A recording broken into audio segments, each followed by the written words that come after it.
hypertrophic pyloric stenosis. Okay, IHPS or infantile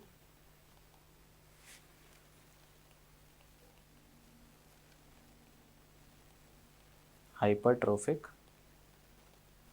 pyloric stenosis.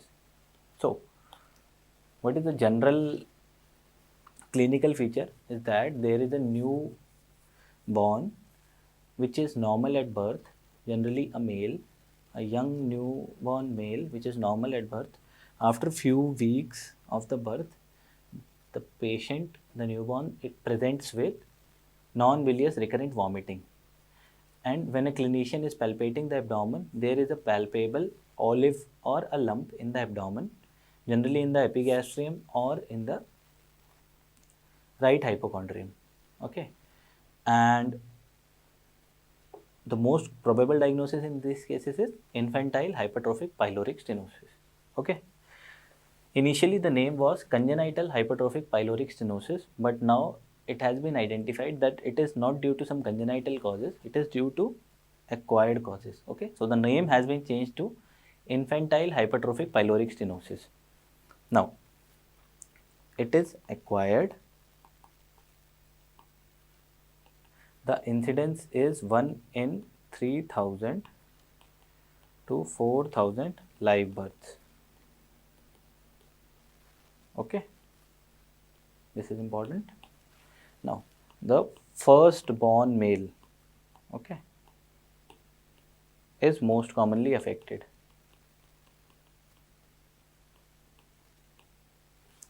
Now the child is normal at birth.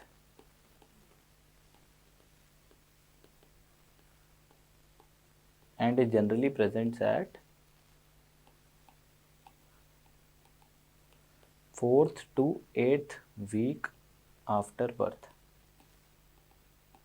Okay, so the child is normal at birth and generally presents at 4th to 8th week after birth. Okay, and there is hypertrophy of the circular muscle fibers in the pylorus. Okay, hypertrophy of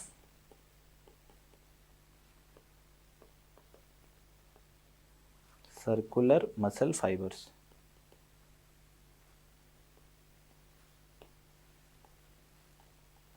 Okay, so and it is characterized by the clinical features are multiple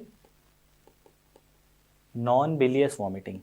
Okay, because it is in at the level of pylorus, so there is no bile at the level of pylorus, so there is presence of non-bilious vomiting. Okay, these vomitings can be both projectile and non-projectile. Then there is a palpable olive or lump in epigastrium and right hypochondrium.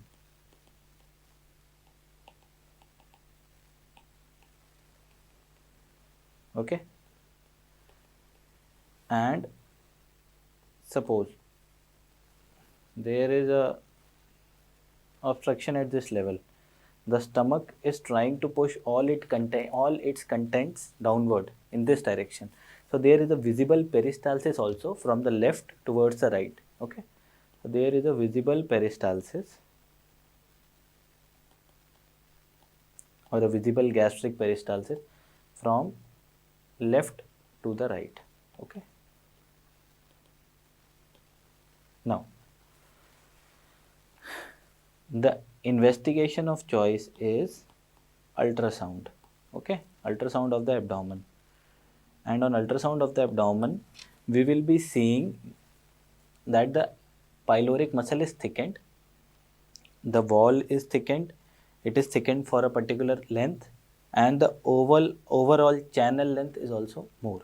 So how we can, what is the diagnostic criteria?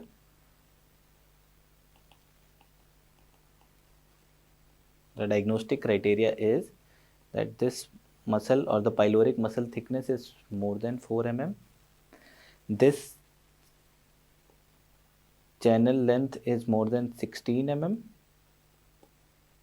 And this is also more than transverse diameter of more than 13 mm. Okay. So the pyloric muscle thickness more than 4 mm, length of channel more than 16 mm, transverse diameter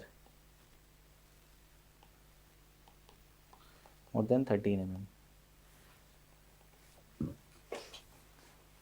What you can do is 16 into 13 into 4 length, breadth or height or thickness. Okay, 16 mm, 13 mm, 4 mm. Okay, now we can also diagnose it with barium meal, not barium swallow, barium meal. Barium swallow is only for upper GI till the esophagus.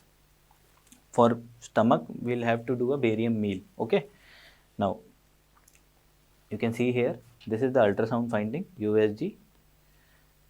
There is a similar finding like this. And then on barium meal,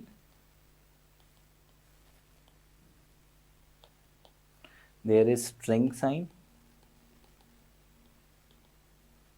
or there is beak sign, shoulder track sign, double track sign, string sign, beak sign, double track sign or shoulder sign. Okay.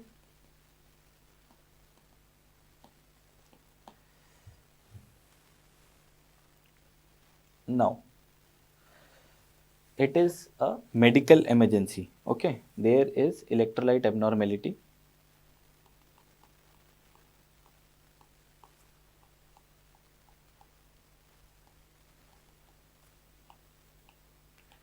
Due to recurrent vomiting, in this case, there is presence of electrolyte abnormality. So, generally in stomach, there is HCl or hydrochloric acid and there is potassium. So, there is normally a hypokalemia,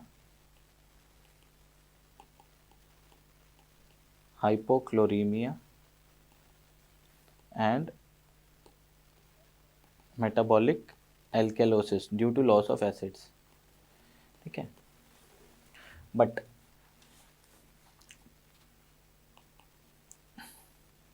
in severe cases, there is presence of paradoxical aciduria.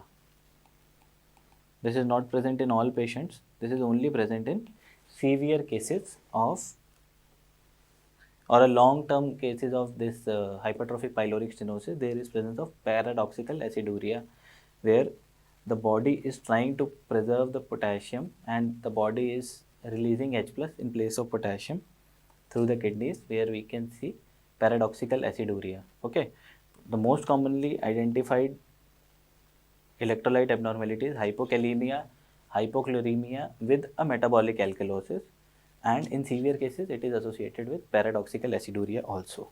Okay, so this is a medical emergency. Okay,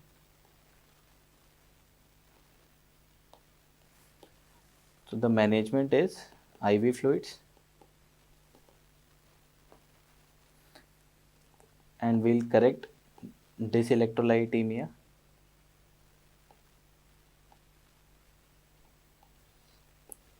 What is the fluid of choice here?